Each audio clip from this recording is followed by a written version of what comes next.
Well, good day to you all. This is Joseph Antel from Adjuvant Protocols for Healing. Welcome to our webinar today. And we have the privilege of having Michael Gaeta on with us. And we thought of this idea. How do I get out of this? Stop share.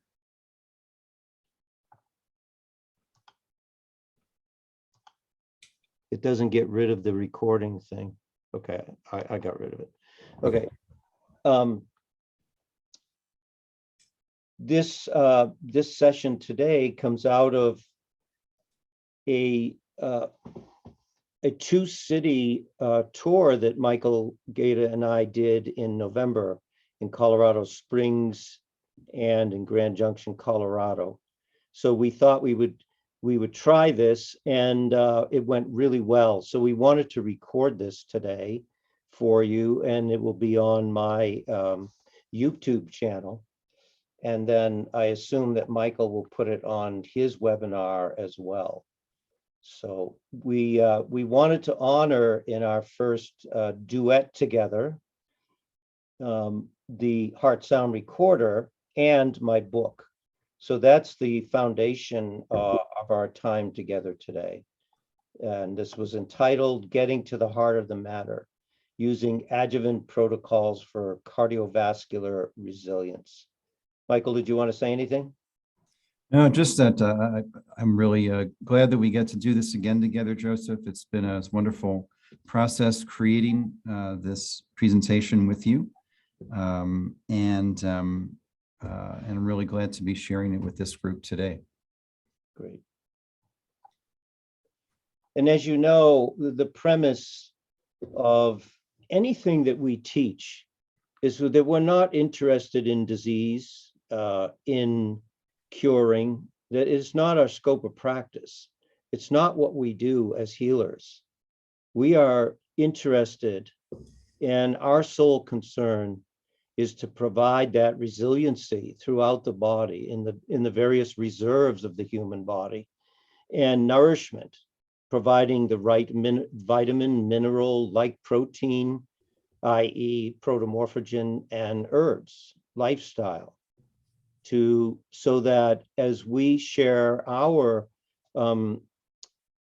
wisdom, both in the clinic and our life wisdom with you, you can pass that on. And that's the reason why we do this, we record it. But medical science has what they have, and we have to learn to work together in concert with that as best we can. And so that is the premise of anything that we do in the nutritional field or in any modality we're in, where we're considering the body as a whole, the body as a living being as a whole. So.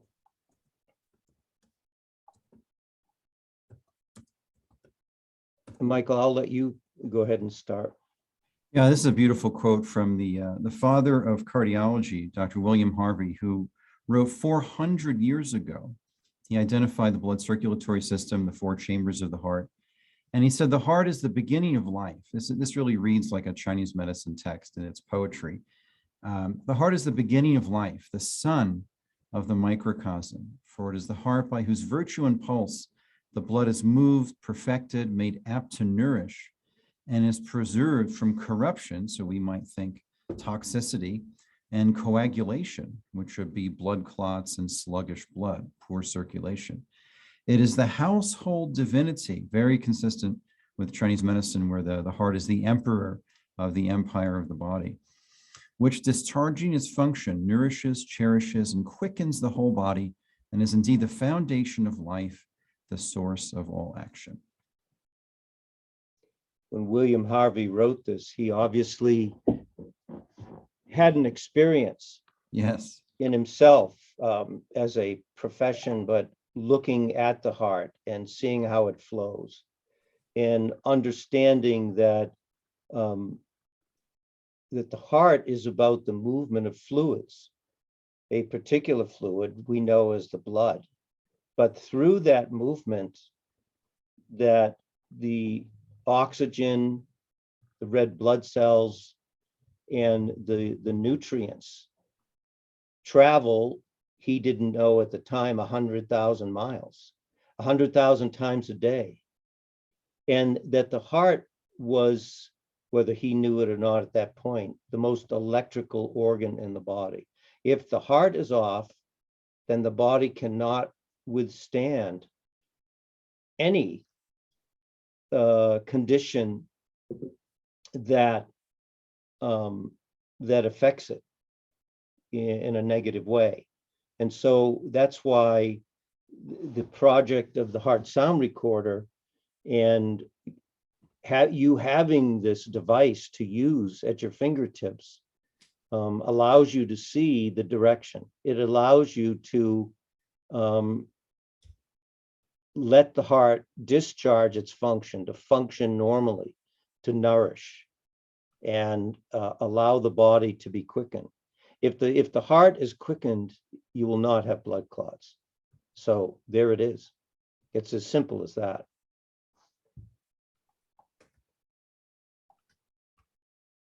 So we have here the change, just a brief review of the anatomy of the heart. We have the 4 chambers and 4 valves, and we have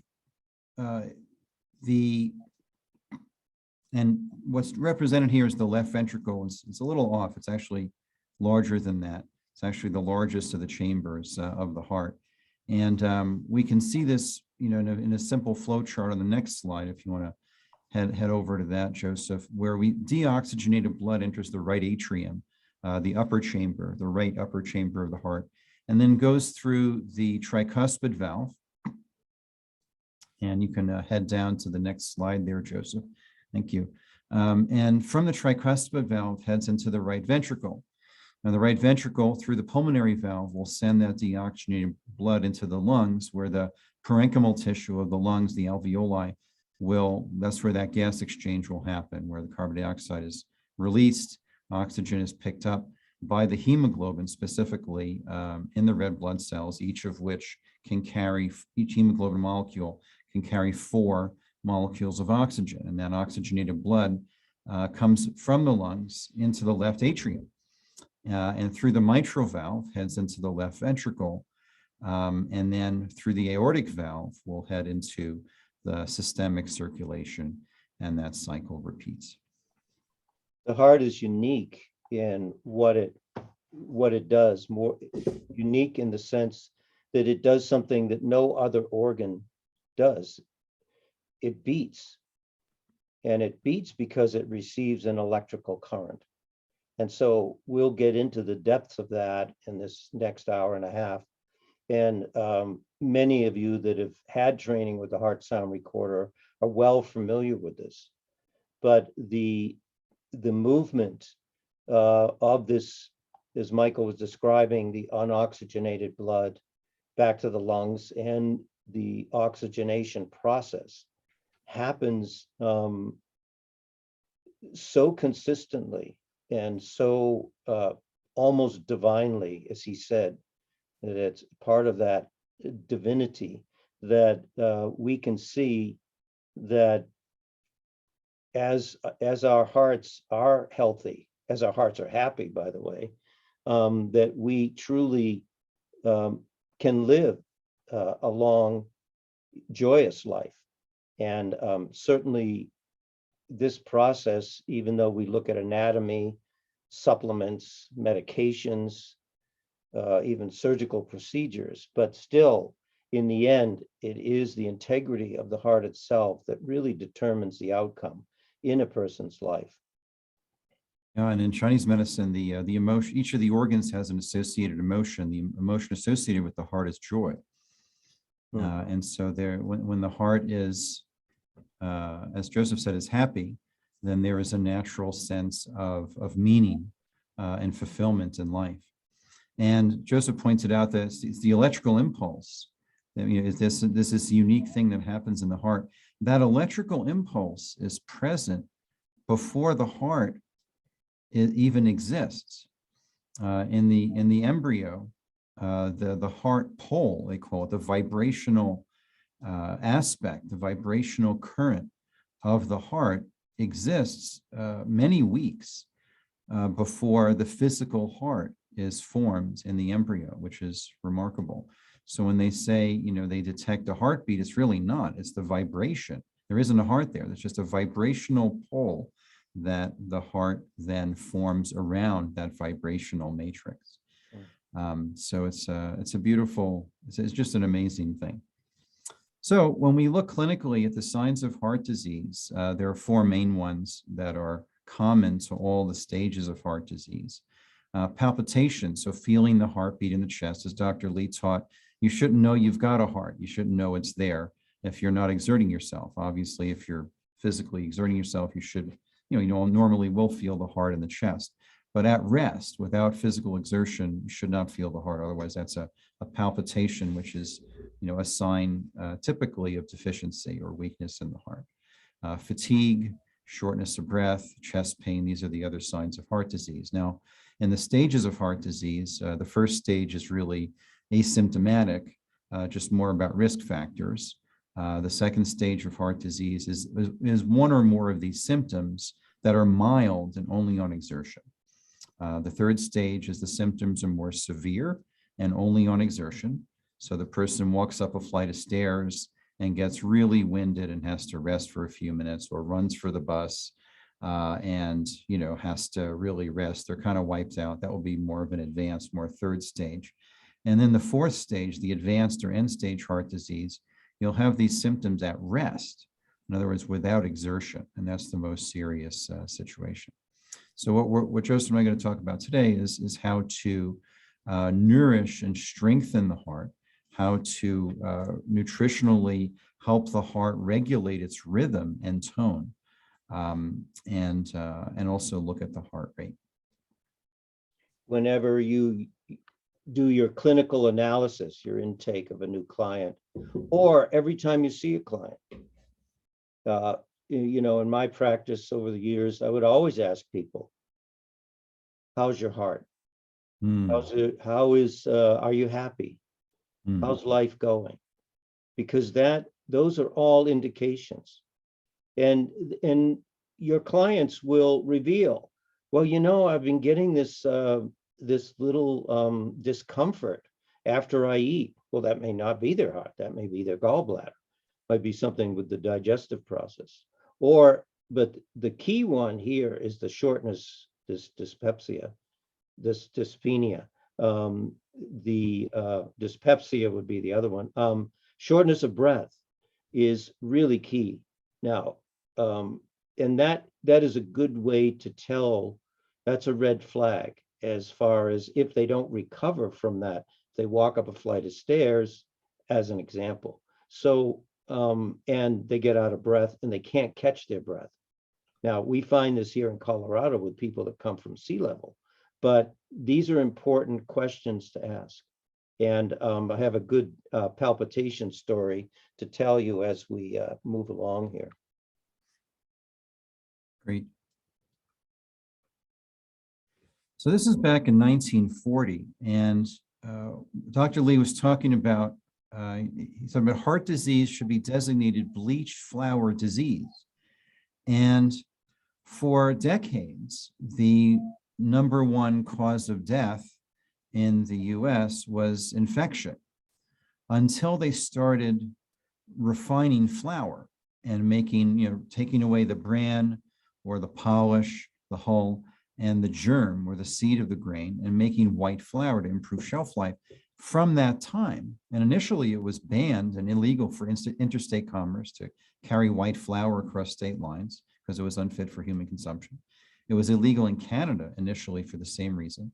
But once people started eating these white flour products, these refined flour products, that's when cardiovascular disease replaced infection as the main cause of death, and has remained so ever since. Now, it's a correlation, but I think it's a good one, where Dr. Lee was talking about a nutritional deficiency leading to what we refer to as cardiovascular disease. But why is that? Because the number one depleter of many nutrients, but especially the B vitamins. The whole area of the B vitamin complex, which, as we know, must occur together. You cannot make a B complex in a laboratory. It does not fulfill the needs. It does not nourish the heart, it doesn't nourish the body. But if, in fact, you have a B complex, most of the B complex is water soluble. Therefore, it only stays in your system about 72 hours. The goodness of that, the working of that, the nutritive part of that. But if a person is eating bleached white flour all day, toast with breakfast, pasta with dinner, more a sandwich at lunch, as an example, very simple example, you know that they are depleting their B vitamins as fast as they're putting them in. So this, now there's other things that deplete B vitamins, and you can get that on my newsletter on the B complex. You shoot me an email, or send me a text, and I'll send that over to you. The various foods that deplete B vitamins. But Lee made it clear that in 1940, if this continues, heart disease will become the #1 killer in the world. And sure enough, it did. And so, medications deplete B vitamins, sugar depletes B vitamins. So I can get you that whole list. But here is really the culprit, which people are inundated with every day. Indeed. So what Dr. Lee is referring to here in this quote, that no condition is so responsive to nutritional therapy as heart conditions. And we have a saying, in the heart sound recorder community, that the heart eats first. That the heart gets the first pick of the best nutrition in the body. And therefore, if there is a nutritional deficiency of some sort, the body will sacrifice other organs and tissues to make sure the heart is as well nourished as possible. And therefore, if there's a nutritional deficiency, that it will show up in the heart first, because the heart, again, is the recipient of the first and best nutrition in the body. And it's also why, and we've seen this, Joseph in his decades of using the endocardiograph and now the digital endocardiograph, that the heart findings on the graph, we're going to look at some of these today, respond very quickly to these interventions, to these simple nutritional food-based interventions. The heart responds really quickly. Having used synthetic vitamins for many years, my first 5 or 6 years of practice, before I met Joseph, I was working with patients with cardiovascular issues, and they just really didn't get a lot of results, didn't really see a lot of benefit from these high-dose synthetic interventions. And using these food concentrates, they're quite remarkable. And we can measure objectively changes in the heart rhythm, rate, and tone, often within minutes. And so this really proves out now, millions of graphs later, since Dr. Lee released the endocardiograph in 1937, we see now the objective evidence millions of times of how responsive the heart is to nutritional therapy. It's pretty amazing. Yeah.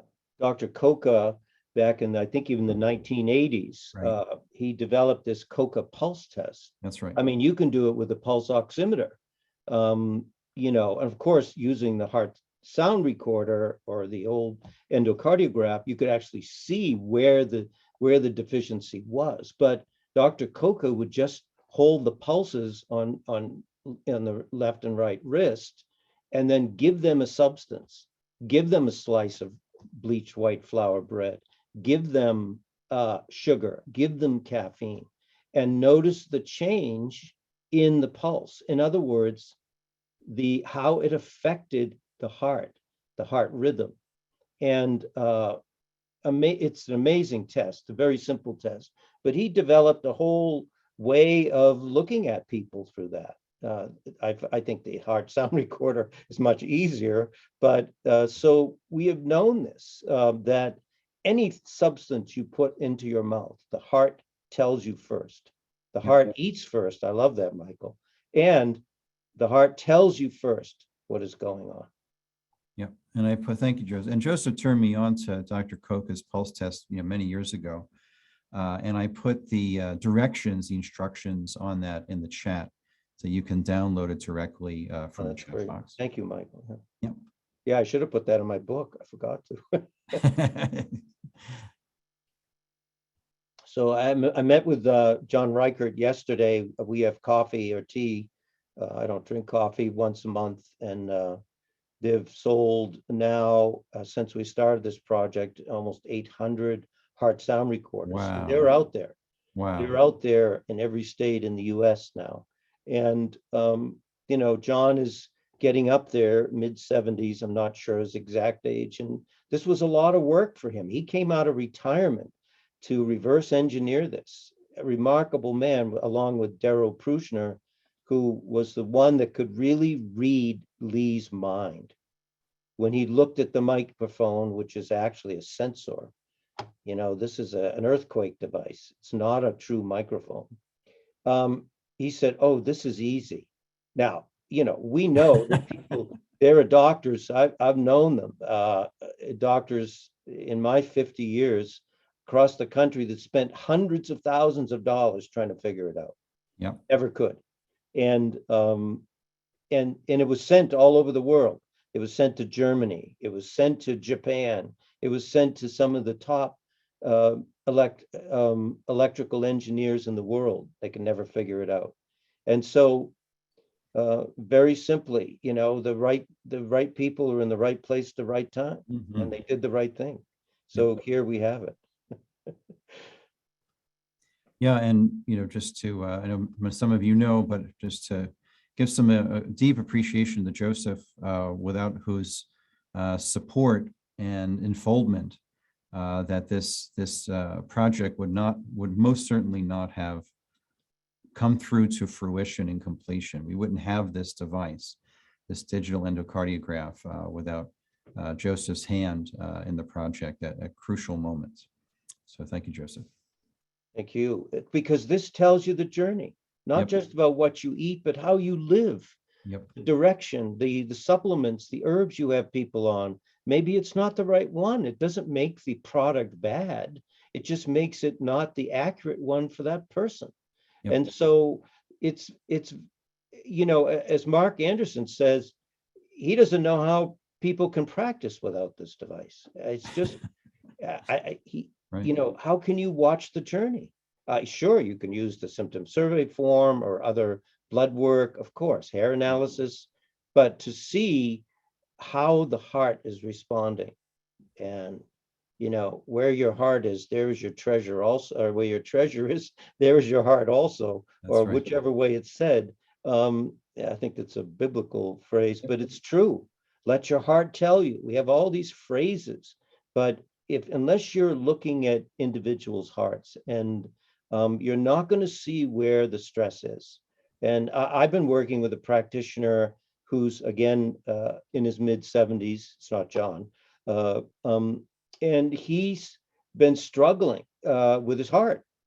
And, we figured out that he was over-exercising because he loves to exercise. So we had him take 2 weeks off and just walk.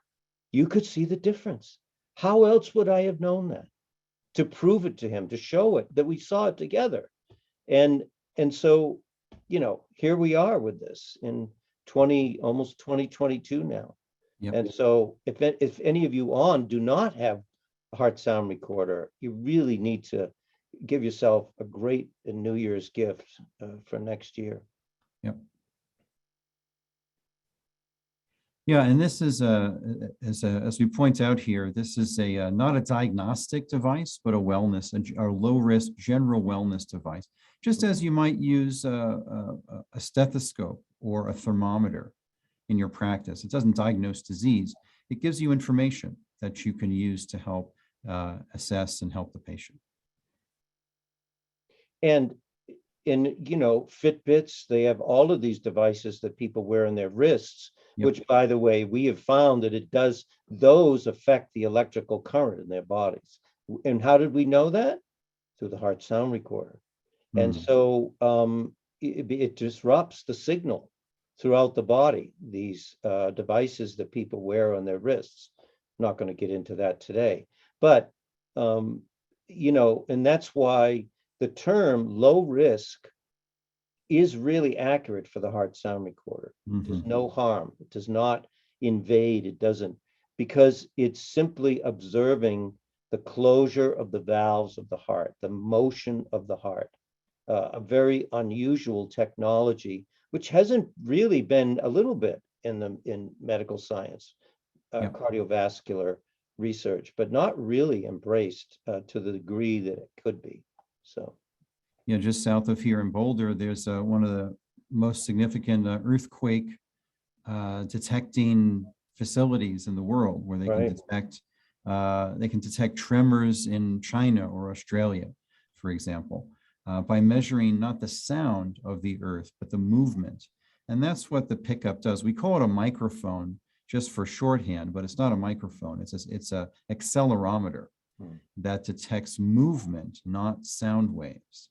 And so it's very, very sensitive to the movement of at these, what I call listening posts for the 4 valves, where the valves project their movement to these particular areas that we put the pickup on, and it's detecting very, very subtle movement of those valves through their areas of projection. Where we put the pickup is not over the valve particularly, it's over the listening post or projection area for that individual valve.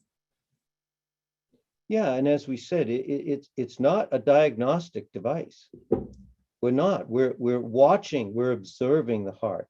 And by that, and the ones that developed this, Dr. Pexton and Dr. Lee, in the very beginning in the 1930s, right? Yeah, that's what that slide said. They realized, and they started applying nutrition to the various findings. So it's more to find out what supplement you need and how those supplements are doing than diagnosing. Of course, we can see other things. Of course, they're observable, but that's not the intent of this whole project at all, for sure. So we're going to be looking at 3 areas of rate, rhythm, and tone. Let's start with heart rate, which to a significant degree reveals the state of the autonomic or automatic nervous system.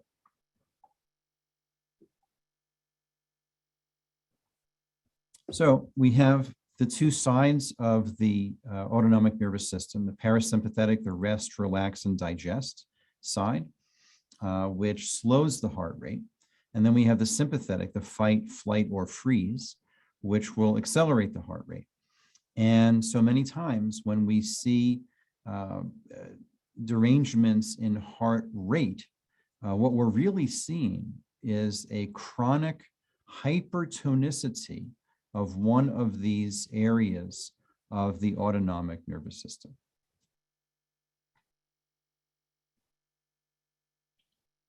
My father always said, you can't prevent the right thing from happening, but you can get in the way. So he always used to say, get out of the way. That's great. Let the flow happen. And it's so described here. As esoteric as my father's thought was, it's true that the brain can literally override digestion. It can override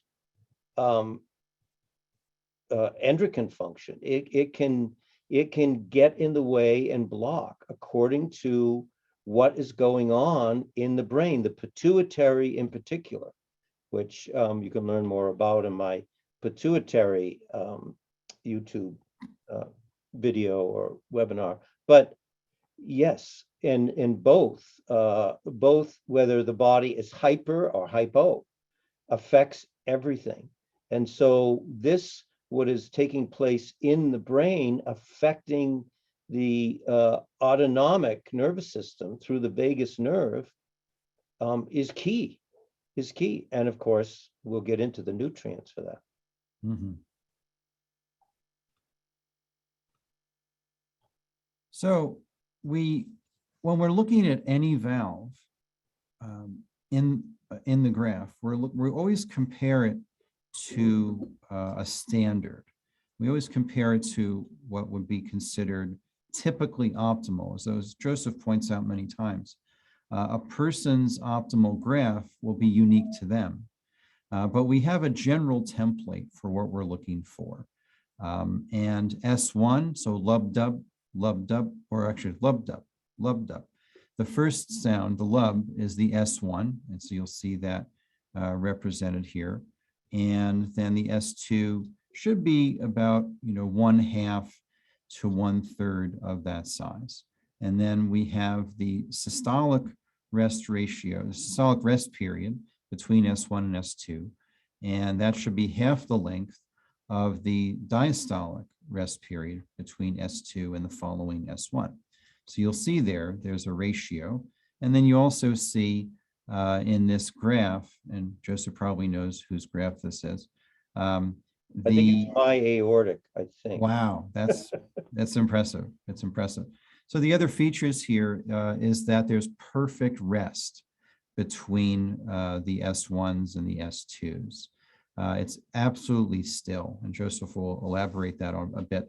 And you also notice that each of the contractions, the S1 and the S2, you'll notice that it's tight. It's not loose and spread out. It's in a very tight reading that is reflected there. It's not kind of mushy and kind of squished out over a wide period. So those are a few of the features that we look for. Yeah, it's easy. Everything to read these, whether you have an HSR or not, everything is 2 to 1. Yep. As Michael was saying. And then, of course, the S1 has to have 3 peaks. It's all right if it has another little guy like this one, or even another little one over here, but you can see the 3 peaks. And these 2 being way up is a good sign.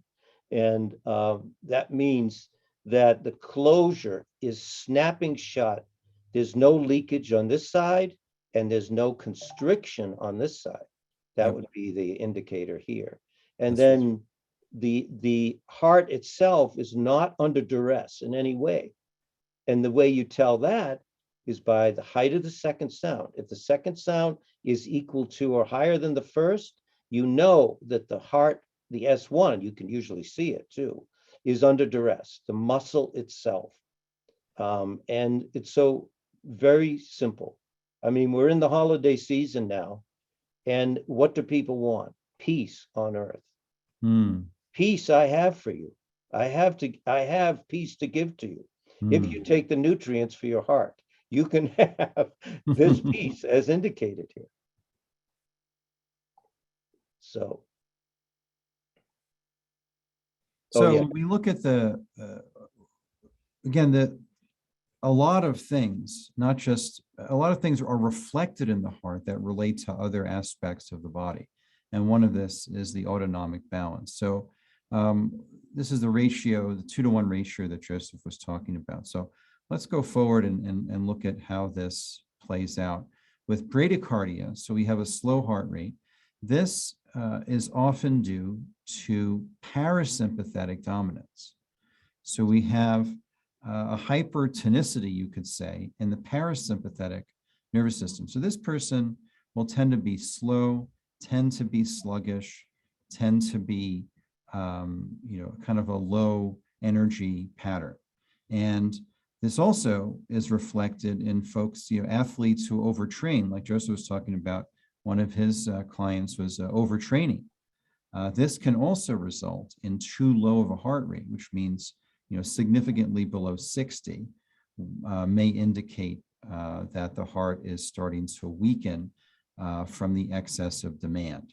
So it is not true that slower is better always. There is a lower limit. But this is what we see. We see this extended diastolic rest period between S2 and the following S1. is prolonged. This was a graph of a client. He ran 6 miles a day. He wouldn't stop. Hmm. And he wanted to try to bring it up to make it, to normalize it. Yeah. But I said, well, the best way to normalize it is stop running. So run 3 miles a day, run 6 miles 3 days a week, just a little bit. But people love that endorphin rush. They love the kick they get. They get addicted to it. They love how it, they can't put weight on, all of those factors. It becomes an addiction. And so the products that from my book, of course, the first thing is, again, you want to look at the mineral, the vitamin, and the like protein. And in this case, there are a couple of vitamins. Michael, you want to say a little bit about the phosphood?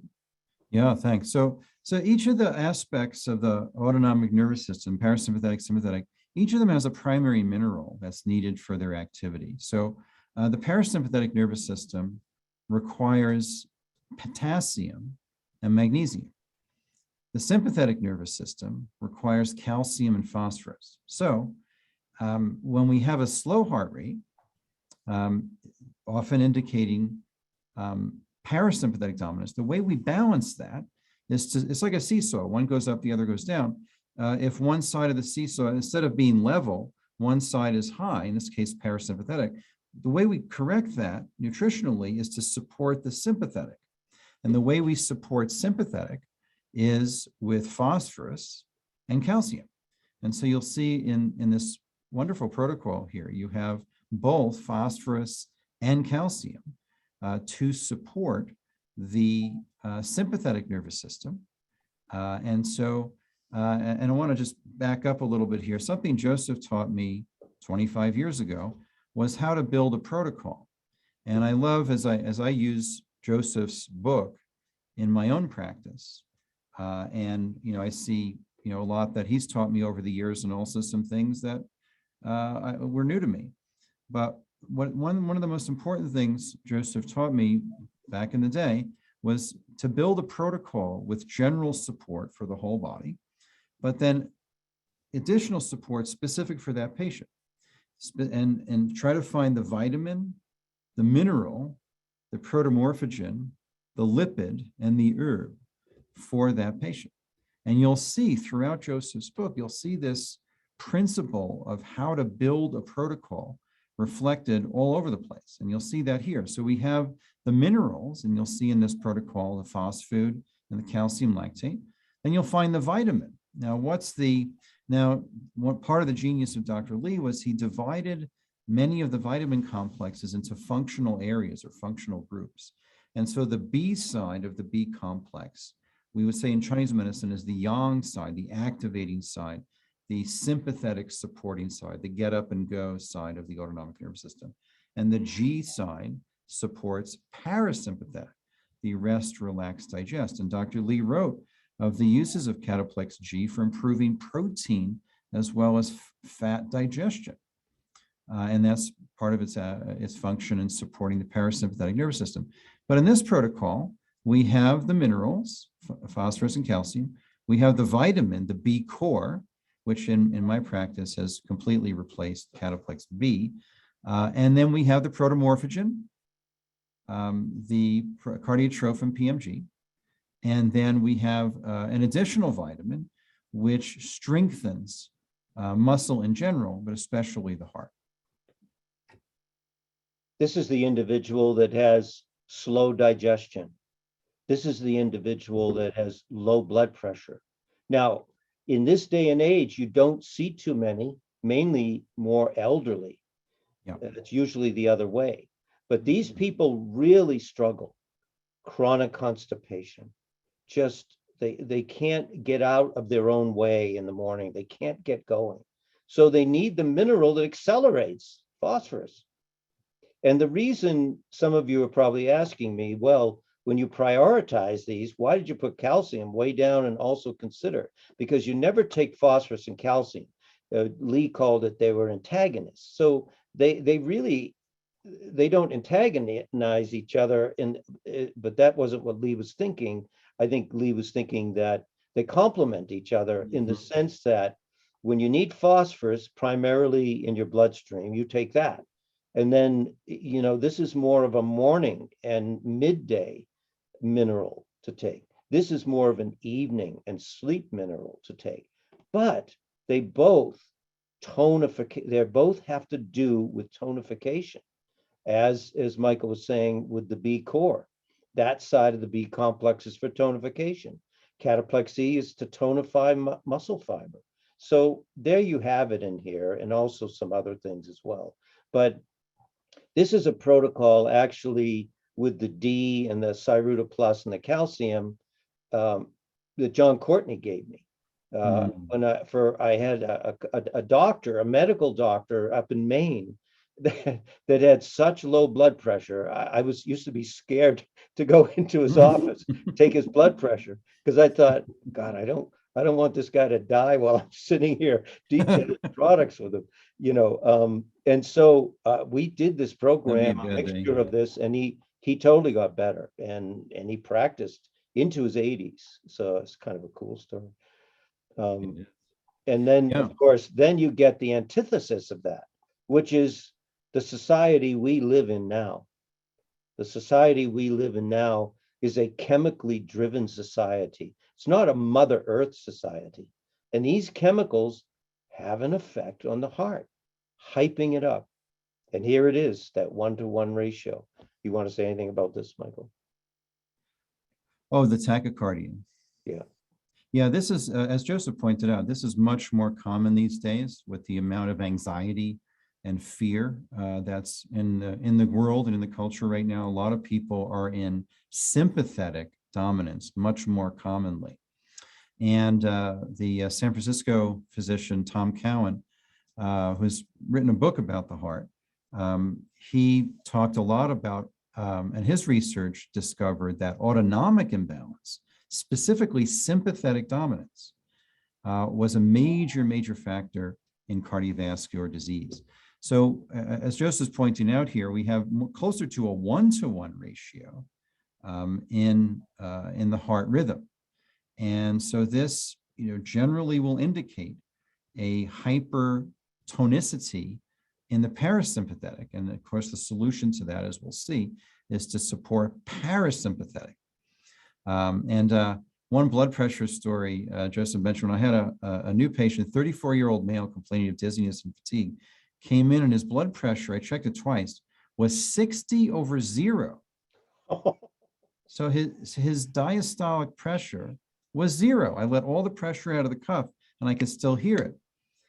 And so I was a little alarmed. So at the time, there was a holistic cardiologist who was renting space in my office.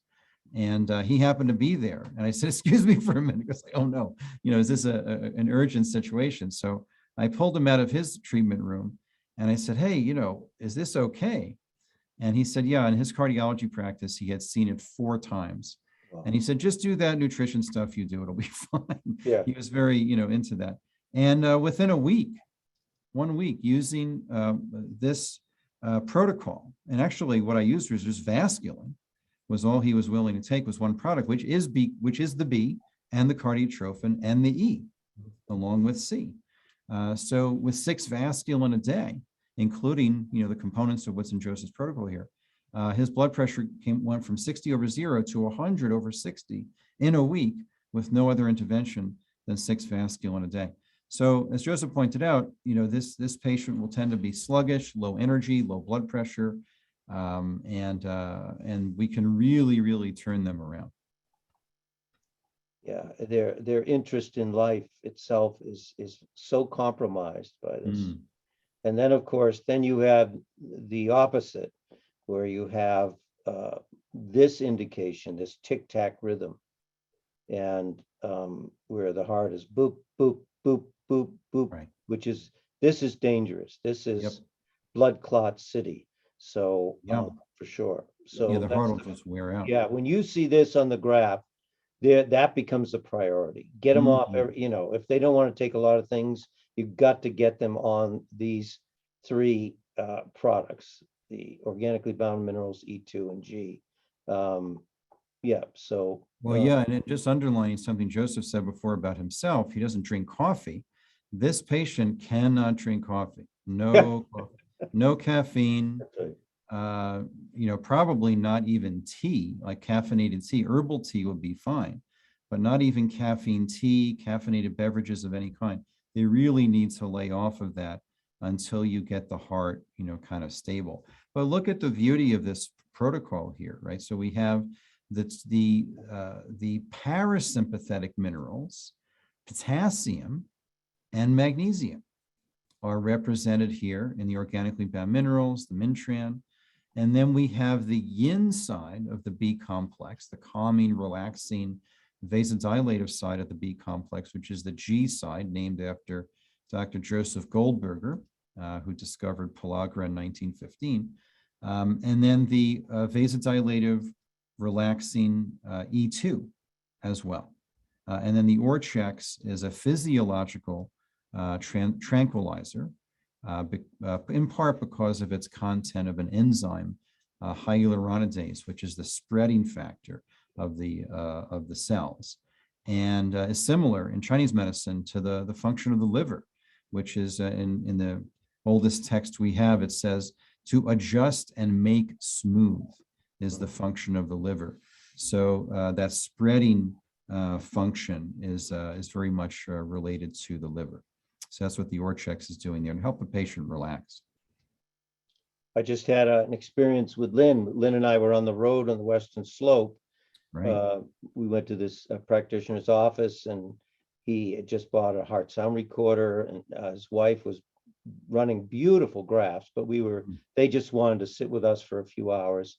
And in that conversation during lunch, he asked me, he said, Joe, the one thing I wanted to ask you about my heart is when I go to bed at night, I can hear my heart in my ear. I can hear it pounding in my ear. Now and so I got up from the chair, and I don't know what he was thinking. Geez, did I say something wrong? I got up, I went out to my car, and I Freaked them got my out. bottle of organically bound minerals, and Oh, I gave it to him. Because if you and at night, if you have as Lee said, always taught, if you have a high carbohydrate meal, some yeah. people on occasions, the holidays, you get too many desserts, too many sugars, too many, just carbs. And that creates a situation not only in the brain, but in the muscle itself, where you have too much glucose without any regulator. Potassium is the braking mineral. It regulates. It's like a regulator for a motor. But when potassium gets depleted, then the heart, as Lee said, the old heart pops off. And you should never go to bed if you can hear your heart or your pulse is up, ever. Get up, make sure you have a bottle of organically bound minerals. Mintran is great too. Some people like that, but this is the most potent, and it's worked. This is the one product I have said works 100% of the time. I don't even say 90%. So this practitioner emailed Lynn, and she passed it on to me, that now his heart, he cannot hear it at night before he goes to bed. So what a blessing. What a blessing this product is. Now, we'll get into the other magnesium and potassium product in a little bit. But this combination of these three is crucial for this type of person. This is the person with high blood pressure, type A personality. They're keyed up and they cannot calm down. Yep. The tiger is always chasing them, metaphorically and physically inside their body. This is your IBS. This is your IBS person. Yep. All of these things of hyper states in the body. You've got to get the horses under control, pull the reins back. Yep. So just to finish here, so this is the accelerator. This is the brake. Very simple to remember. But as you go along here, if you're not already, you're going to use a lot in not this day and age, in the world the way it is, just everything. especially all the chemicals people put into their bodies. You're going to use a lot of organically bound minerals because it calms the vagus nerve within Yep. minutes. Yep. And I also want to point out something significant about this protocol is the dosages. You can see the importance Joseph places on this by the dosages here. So these are 12 a day of E2 and G, 18 a day of Mintran, 12 a day of organically bound minerals. These are significant doses, 8 a day of Vortex.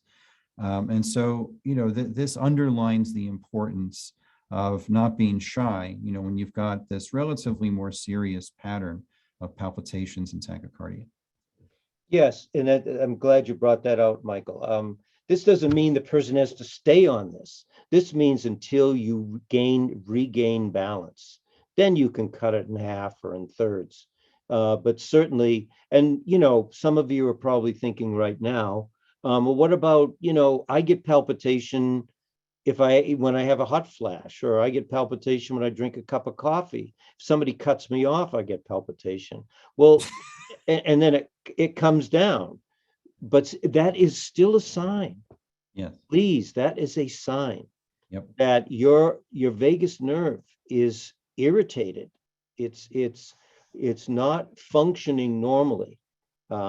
Certainly we all have those moments when we get upset and we're challenged, but it should come right back. We should not get prolonged palpitation from any event in our lives. So of course, once the adrenaline is running, that's going to be the fact. But this is the way to keep that in a balanced way, for sure.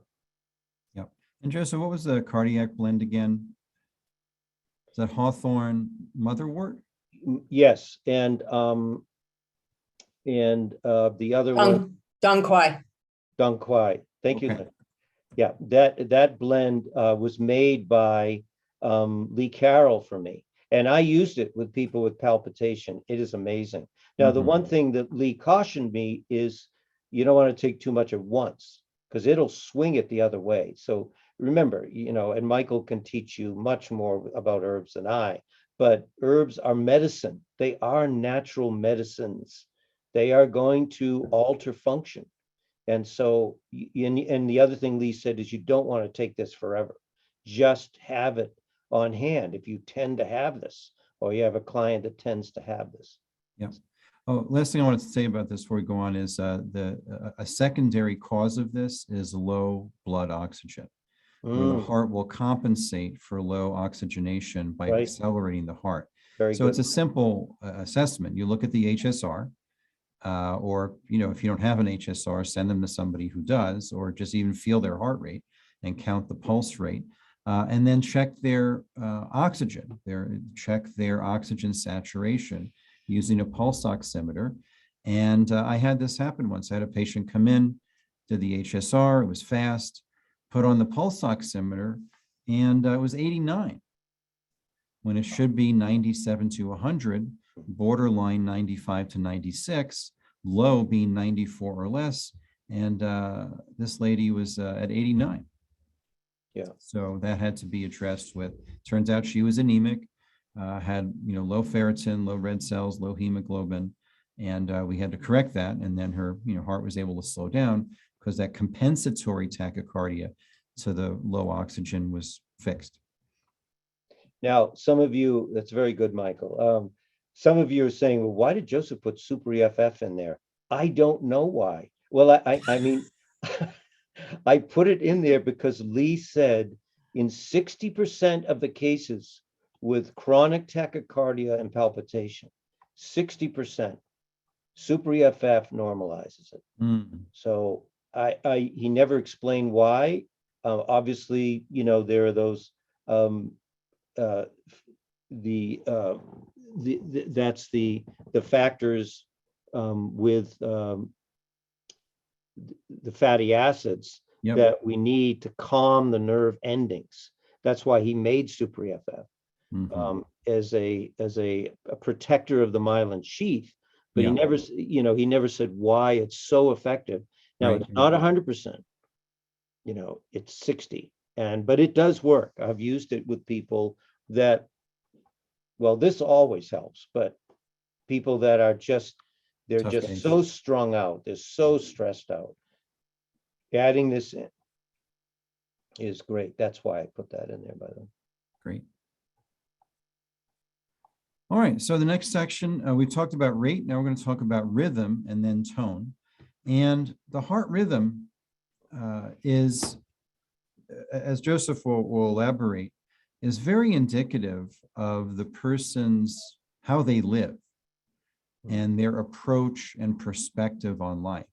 And you'll see a lot about a person in this. And so as we go through this, we'll see the need for, the B4 factor and other aspects of making sure the electrical conductivity and rhythm of the heart is stable. Very good. Yeah. This is the outcome of people living in the 21st century. Mm. This is a classic, all of these. And are these getting less, everyone? No, no, more, because more chemicals, more adulteration, more lack of sleep, less happiness, more conflict. And so these, you could just have a whole practice and do nothing. You don't have to be a cardiologist, just from a nutritional standpoint. This is a whole practice right here. Mm. You would help everyone that comes into your office. So this is similar, but I wanted to, similar products of what we just talked about, but I wanted to show you this before and after. So this was the husband of a clinician that I've worked with for many years, and a former firefighter, wonderful man. And can you imagine running a graph like this, Michael? Like, am I bothering you? What? Did you someone almost just kill you here before you come into my office? Did you have 6 cups of coffee? And you know what he said? My heart's been like this most of my life. Oh, wow. Now, I don't know if it was from the chemicals. Early firefighters, they never had masks, or masks that were very good, and all the fire retardant. What do you think of these guys fighting fires in the summertime in California and in the Colorado mountains and other places? All the chemical effects, but anything that is doing this. So this is your true, what's called medical science, cardiovascular science, coronary insufficiency. Now, this is a stroke waiting to happen, as I commented earlier. And so I put him on these products, the same as I use this in my protocol. Out of this, all these protocols in my book, I have used successfully. I haven't put anything in and you could say, wow, 450 plus protocols. Yes. So that's what 50 years, eventually. And then I think I checked him 2 weeks later. I wasn't going to leave him. If he had come back and he was still like this, I would have referred him right out. I would have sent him right to the ER to get this under control. Mm-hmm. And so, as you can see here, the rhythm that Michael was describing earlier, the 2-to-1 ratio came back. You could see it. And I didn't turn this one up as high as I should have when I reran it. But the point I was trying to make was mainly the rhythm was reestablished by these 3. Now, the protocol was heavy. This is what I did. In fact, he's a bigger man. So I actually gave him breakfast, lunch, dinner, 3 of each of these. And then I gave him before bed if he wanted to. And the cardiotrophin was his option, which he didn't take. And that's why you can see here, when the heart slows down, how many peaks? He only has 2 peaks. He needs another peak here, and he didn't have it. Because the heart wears out. It's really pushing here. Yeah. And you could see that there was a split. The left and right side was not even beating at the same time. Mm. So So you this want is the yin side, the yin nourishing side of the B complex. And you'll notice in that protocol, G figures prominently into this pattern where we need to calm. This is the nerve nourishing side of the B complex, whereas the B is more about conductivity. The G is very nourishing to the nervous system, very relaxing to the nerves, the muscles. Folks who are just tense and stressed from a stressy day at the end of the day or even during the day.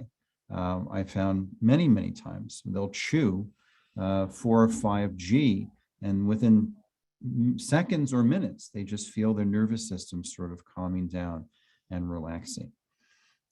So this is a very, very important formula for these days. As we've been saying, folks who are anxious, nervous, fearful, they do beautifully with G as part of their daily pattern. And sometimes if they're on a smaller protocol, we will use formulas that have G in it, like Cardia Plus, like Drenamin, for example.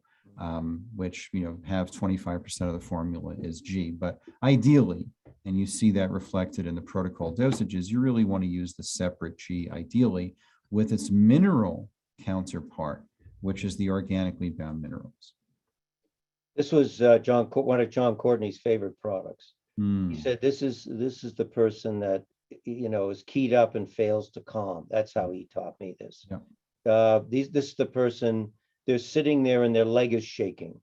They pick their fingernails, unless they have parasites, of course, is the other. But most people they pick their cuticles. They're always picking, or they're moving their hands. They have cracks in the corner of their mouth. They have warts, external warts. It's all a sign of this part of the G side deficiency. So look at people. Look at how they are. Ask them how they are. How are they sleeping? There were practitioners, teachers over the years that said to use G just before bed as a relaxant. Mm-hmm. So as you say, Michael, this is the side. This is more of the fat soluble side of the B complex. This is your the side, factor. huh? The lipotropic factor. Yeah, the lipotropic. Thank you. And what all that means, everyone, is that instead of being so water soluble that it's used by the body quickly, this will tend to get into the fat cells and hang around. So you get a little storage with this product, which is good. And the type A personality needs this in their reserves all the time, that they can pull it out and use it. And the other thing that, as you said, Michael, was so true, it desensitizes proteins. So this is your allergic person too, that tends to get a lot of proteins in their blood that should not be there, and having allergic reactions. Your allergy patient, your people with colon issues. So definitely this goes along with desensitizing that vagus nerve with the potassium. Yep. For sure. Oh, there's a lot of things I just said, but particularly, this is the other thing that John taught me, was people with eye issues.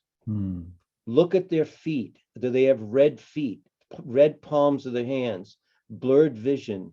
In Colorado, you get a lot of people that feels like there's sand in their eye, dryness in their eye. This is visible veins in their chest. So I've given you all of this. This is really out of John Courtney's mind right here. So look at people and observe them. You're observing their heart, but definitely, and of course the antiviral properties. So. Right, and in Chinese medicine, these are the signs of yin deficiency. The red soles and palms, dry eyes, red cracked dry tongue, things like that are very much yin deficiency, and it does beautifully when we add to whatever Chinese medicine thing we're doing, we add G, and they just get so much better, so much faster. We had a question come in from Tonya. Hi, Tonya. Glad you're with us today. Can you speak briefly on your thoughts on the best water to drink for the minerals for the heart? Yeah, Dr. Lay, I would refer you to a book called From Soil to Supplement, published by Selena River Press and compiled by Mark Anderson of the Teachings of Royal Lee. And it's really a self-study nutrition course in this book. And Dr. Lee has a wonderful section in that book on water and the importance of hard water, well water, soil filtered water, spring water, as being the best, source of minerals, and the importance of not drinking distilled water, for example, which Dr. Lee felt was not fit for human consumption, And reverse or softened osmosis water. too, yeah. Right, and softened water being, very much where the minerals are removed, not being fit for human consumption. Right. Yeah, that's excellent. Because the minerals that water contains, especially the calcium, it can be a commutative factor in your lifestyle too. So Yeah, and so chlorine, fluoride, it's just a matter of water quality, of making sure the water you're drinking, if spring water, well water is just tested, and there are some filters that will remove any adverse items without stripping all the minerals out of the water. So filtration can be helpful too. yeah, that's in one of my lectures. I can't remember, maybe Lynn can remember which one. I put in a filtration system at my house. My friend Susan got it for me. It's $1,000, but it takes out, all I cared about was the fluorine. I didn't care about, well, I cared about chlorine too, but took that out. So. And here's the other one. We've really already discussed this about the oxygen conserving factor. I don't know if there's anything else you wanted to say, but. No, this is the indication here is angina, so chest pain, cardiac ischemia, and it works beautifully. My dad, who died of his second heart attack back in 2006, he for a time anyway, he carried around a bottle of E2, and he would chew 4 or 5 anytime his chest hurt, and it would give him relief within seconds or a couple of minutes. So it works very, very well.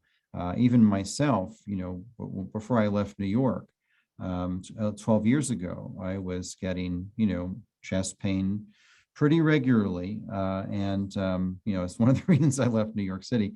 But the E2 is very, very effective. Like really, literally every time a patient with chest pain will chew E2, I have seen, results. Yeah, and Lee said, this is for pseudo ulcers. This is for the person that they have nervous indigestion. They can't eat, before the test syndrome type people. Right. This is really, yeah. And I think in one of the lectures I said, Subaru is the car of Colorado. Cataplex E2 is the vitamin complex for people that live in Colorado. That's great. Anybody that lives above sea level should have this somewhere, as you said. Would you say Cardio Plus and Cataplex E2 somewhere in their in their formulations every week? So we pretty much talked about organically bound minerals. We won't get into that. So those are their products. So let's get into this arrhythmic pattern. You're good till 12:30, right, Michael? Good till 12:30, yeah. Okay. Yeah. So this is a very important protocol, a beautifully designed protocol here. And I really have to emphasize the importance of those first 4 products, in addition to general support with some Catalin or trace minerals B12, fish oil. This is very, very useful. So we have, again, when we're building a protocol, look for the vitamin, the mineral, the herb, the protomorphogen, the lipid. And we see here the vitamin, the B core. We have the protomorphogen in the form of cardiotrophin. That combination, the B core and cardiotrophin, we use just all the time. It's probably the single most commonly used pair of formulas for practitioners who use the heart sound recorder, because it's so effective and so important. And then we have the potassium and other trace elements. Well, potassium is actually not a trace mineral; it's a major mineral. But we have the potassium and dozens of trace minerals and the organically bound minerals. And then the hawthorn. The hawthorn is an herb that can strengthen the heart, but also regulate the heart as well. So this is, and tends to be normotensive, whether the blood pressure is high or low. It tends to sort that out. Yeah, a lot of these minerals we talk about, just thinking about it, Michael, these are electrolyte minerals. Right. Potassium, Yep. sodium, calcium. Right. I'd have to look the other ones up. You have a better Oh, memory. that's all right. But these are, and people get really depleted in electrolytes, especially if they're sweating a lot and they're working out a lot. So this combination, as you say, is really, I mean, I've never not had it work. Yep. I mean, they have to change their lifestyle, of course, to some degree, and you have to look at whether they do have, enough omega 3s, and they're too balanced with the omega 6s, of course, which is Yep. really a hidden finding in cardiovascular challenges. And of course, I put the Super EFF in because of Lee's comment on that, for going fast and going slow. So especially going fast. But the thyroid is also something to really think about. And Yeah. and there is a little iodine in the organically bound minerals too. So Yeah, that's the kelp. now Yeah. a lot of you are maybe thinking, well, wait a minute, Joe. Iodine speeds up the heart. No, not necessarily. Lee said it could do either. Right. So Depends on what's deficient. right. So Lee was very clear about that in a lot of his lectures about iodine getting this bad name for hyping things up. Not necessarily. No. So No, in fact, iodine was used clinically for decades to treat hyperthyroidism.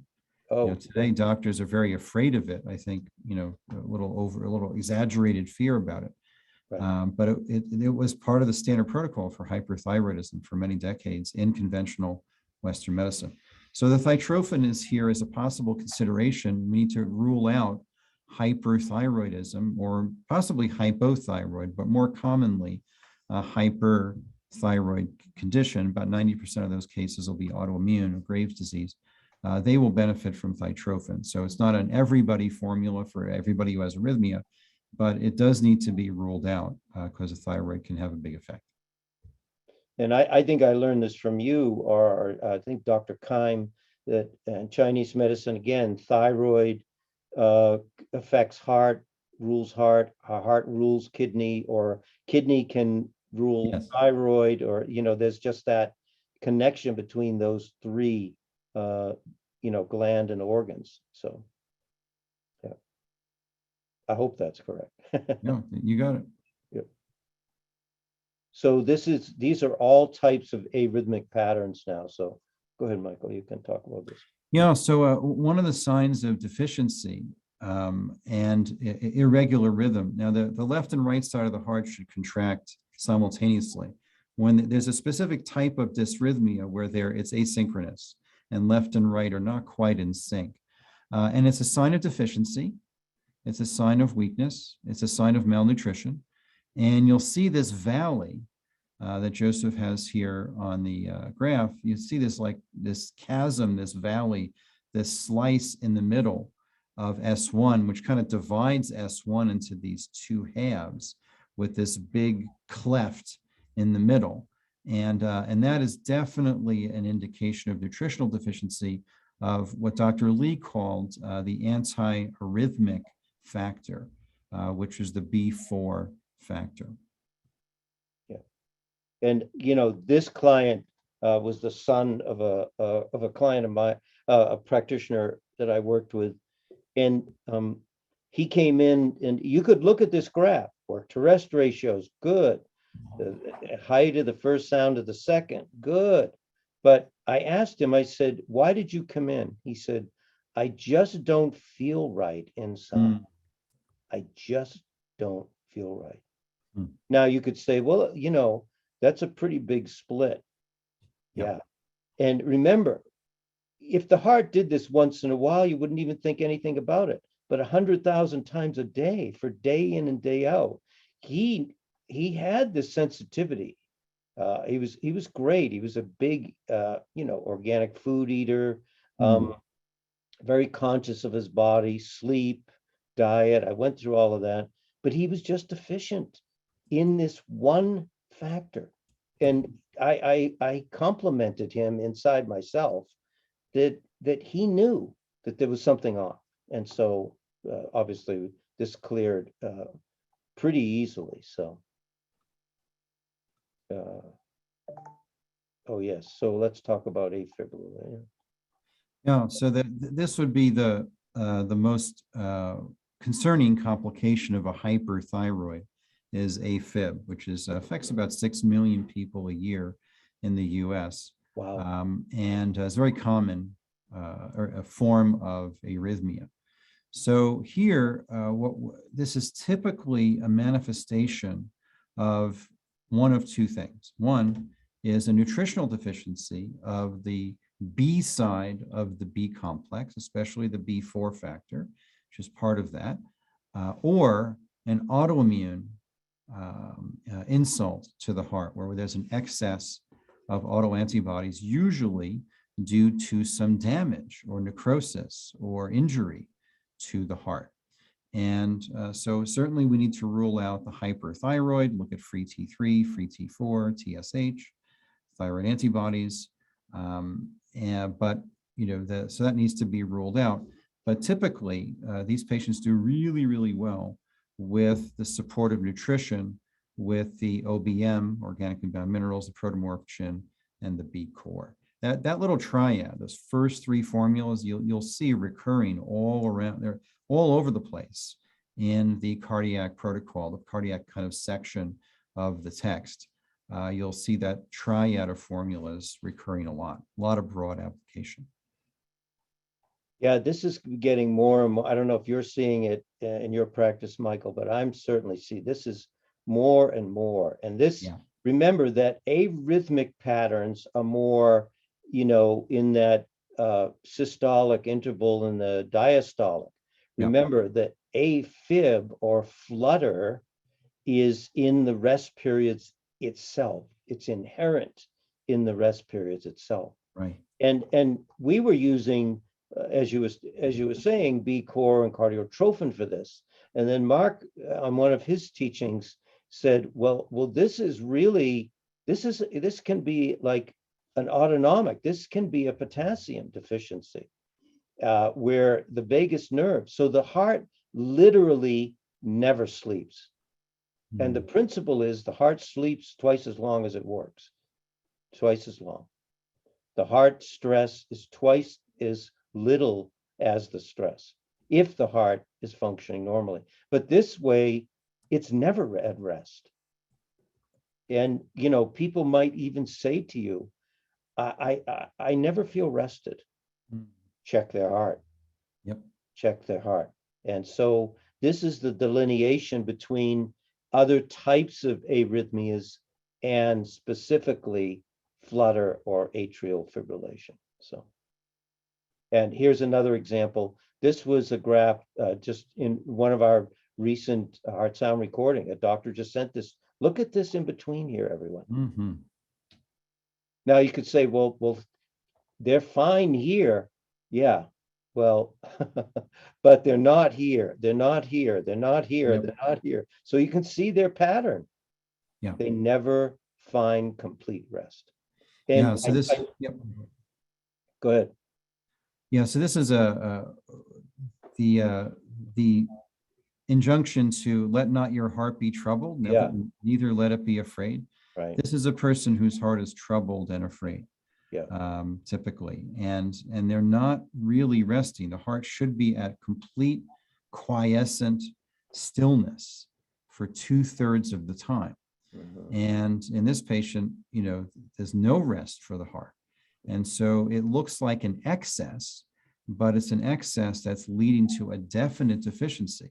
The heart will consume resources and deplete nutrition to support this fact that it's never, picture you with no sleep, right? That's not going to go well. and so the heart is not really resting.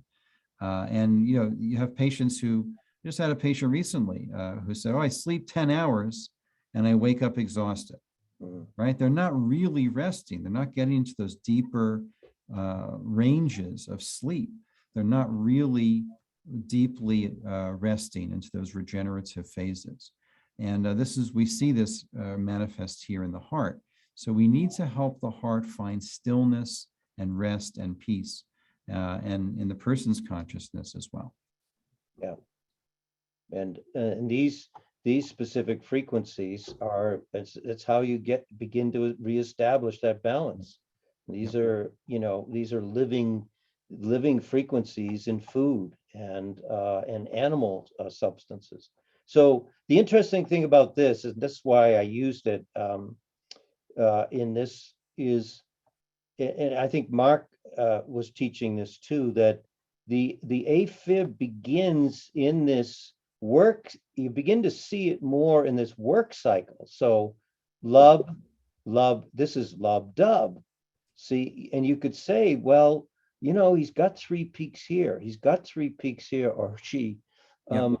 The peaks missing here, and you could see a little regurgitation throughout here, throughout. So you see that weakness, and you could say, well, her heart's pretty strong, but the second sound is telling you there's something not right here.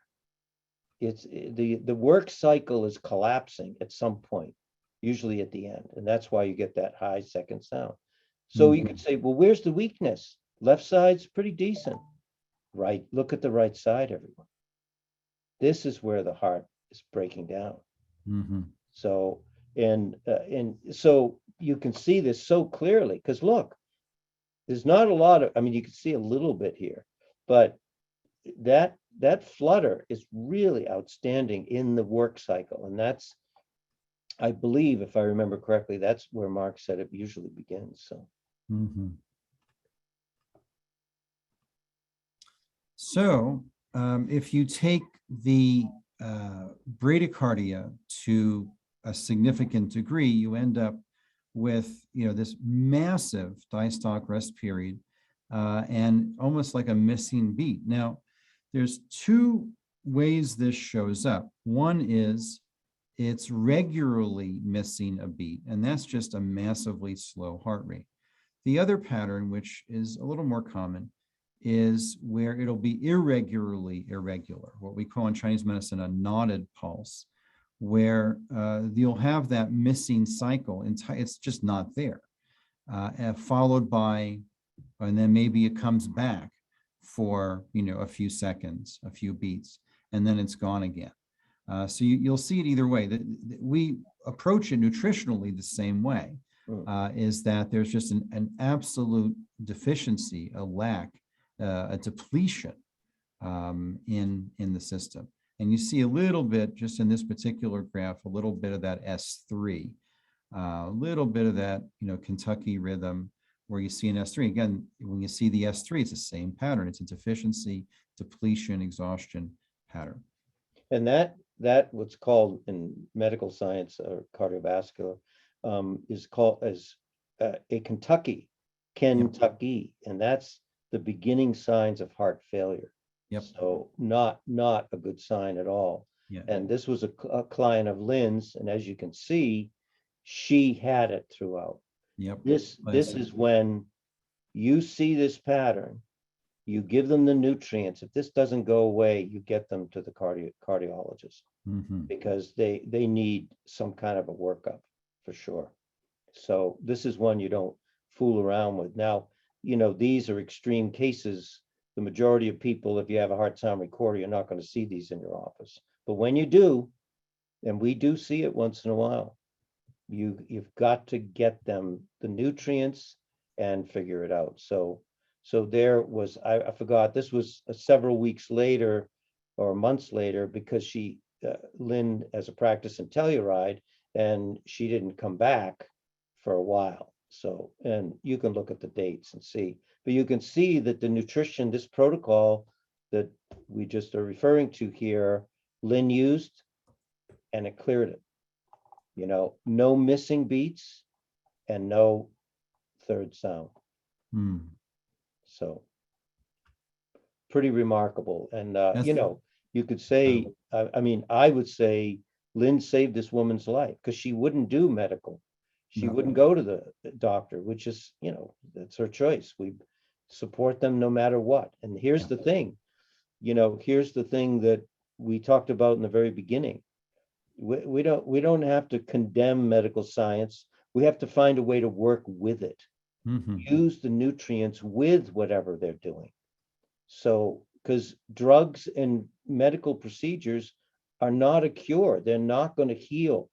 Nutrition heals, the body heals itself, but it can't heal it without the nutrition. So, Mhm. very important. Here's another example of this. Uh, so, Yep. so are you okay? It's 12:30 now. Do you Yeah, want I to? need to bounce. I'm just going to, yeah, you We can, can leave it here. We can start with this one next time. okay. Yeah, that So, sounds great. well, thank you, Michael, for being on, and thank you all for being on. So we'll be on again in the first Thursday in January, the Yep. 6th. And Michael and I will finish this. Yep. And so anything in closing you want to say, Michael? No, I'm just always a deep joy to share the stage with you, Joseph, as always. And I just put a couple of links, encourage folks to join us for our free Monday webinars, Mondays with Michael. Great. And also we have a very comprehensive cardiovascular training course that's over with 6 different faculties. I gave you the link there for that course. So thank you all. I'm going to head over to our weekly call of our functional medicine program, and I'll give you the link for that. We do weekly calls on Thursdays at noon. And well, thank you, everybody. Thank you, Joseph. It was great. Thank you, being Michael. with Always a you. pleasure to be with you and Thank to you. pass this on, Michael. Yes, Yeah, blessings to all. Thank you. listen.